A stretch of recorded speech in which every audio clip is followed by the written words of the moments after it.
Thanks for joining us today. I'm Cody Holyoke. We're watching a problem take shape as summer gets into full swing. We are in the thick of a drought in Kansas and Missouri, and we're not getting much relief. You've heard a lot about it lately, mainly because of Independence Day and warnings about dry conditions and fireworks.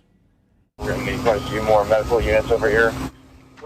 We saw at least one fire take shape over the holiday weekend because of this. 4 people were hurt too badly outside DeSoto after fireworks sparked a fire and destroyed a building. A couple of public fireworks displays were postponed because it's just too dry right now.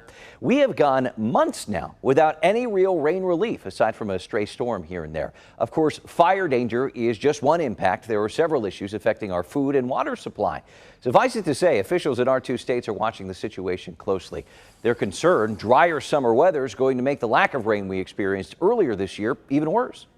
The fall of 22 was also a dry period for many parts of the state. And so even though we did see some moisture throughout the winter that helped quite a bit, it wasn't quite enough to get us to a point where we could withstand the drought impacts that are occurring now.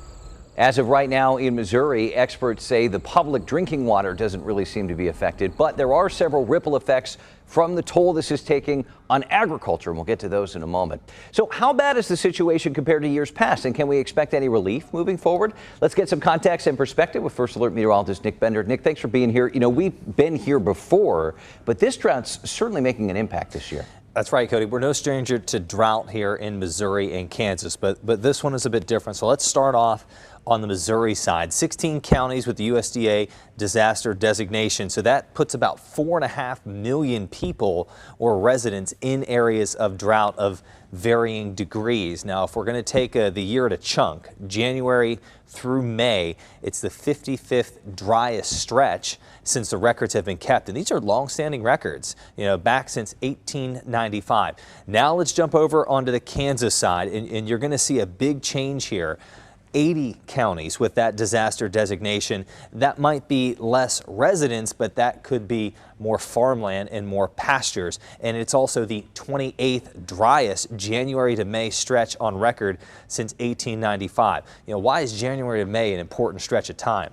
That's when we pick up a lot of our moisture. You know, here in the Midwest, you got the winter moisture, and then you have the big months of March, April, and May, where we really start to get that rain in our back pockets for the drier months of June, July, and August. So current drought conditions, we have seen areas of drought spread across Kansas City, the metro, over the last couple of months. We now have severe drought across much of Jackson County and portions of eastern Johnson County, Kansas, and that has now crept all the way up into portions of Platte and Leavenworth counties there for Platte City and for Leavenworth. Let's look at the states individually now. So let's start here with Kansas, a big area of extreme drought with areas of exceptional drought around Hays, down around Wichita, part of the Flint Hills into southeast Kansas.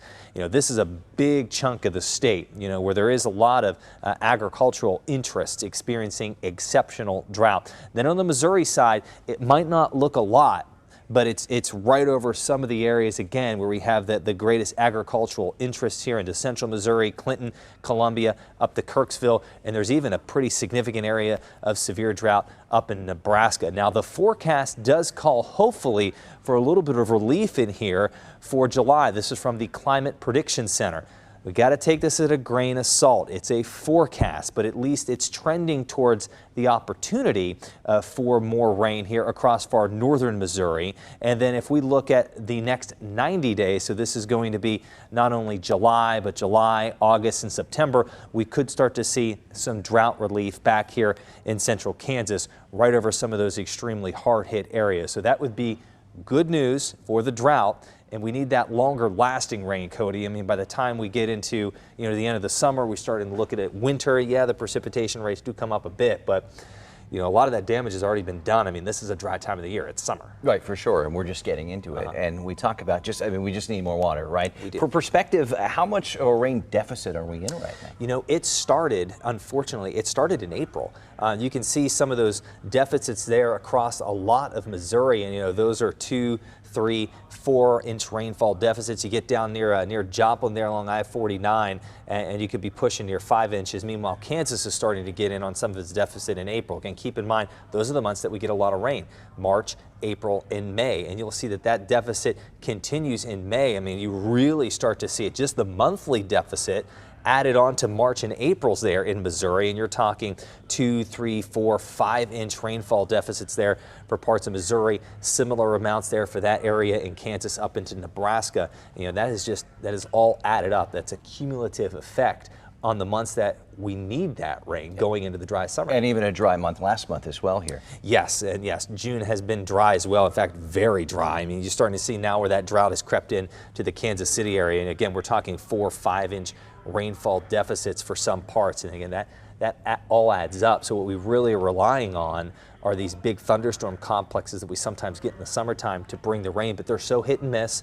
They're not consistent, and they don't dump everywhere. It's a feast or famine. Well, that's the thing. You've touched on this a lot, and I've talked to some experts who say the same thing. This is a very spotty drought. I mean, the places that get hit hard get hit very hard, but then other places not as much. Other places almost, are, I don't want to say they're at a surplus, but they're doing pretty good for this time of year. Typically it gets dry this time of year, but that exceptional drought, it's very focused, right into parts of central Kansas, central Missouri, and then also up into eastern Nebraska, which is we'll find out, those are where we have a lot of our agricultural interests. All right, we appreciate the perspective, Nick Bender. Thank you very much. To that end, talking about these spotty droughts, scientists are working to get as much data as they can. Here's one big way you can help them. Report any drought conditions near you with pictures and information by going to this website, droughtimpacts.unl.edu. It's a nationally set up website, helps experts in both our states get a clearer picture of the situation. And stay with KMBC 9 News as our First Alert weather team guides us through this drought. Look for updates on air and online at KMBC.com.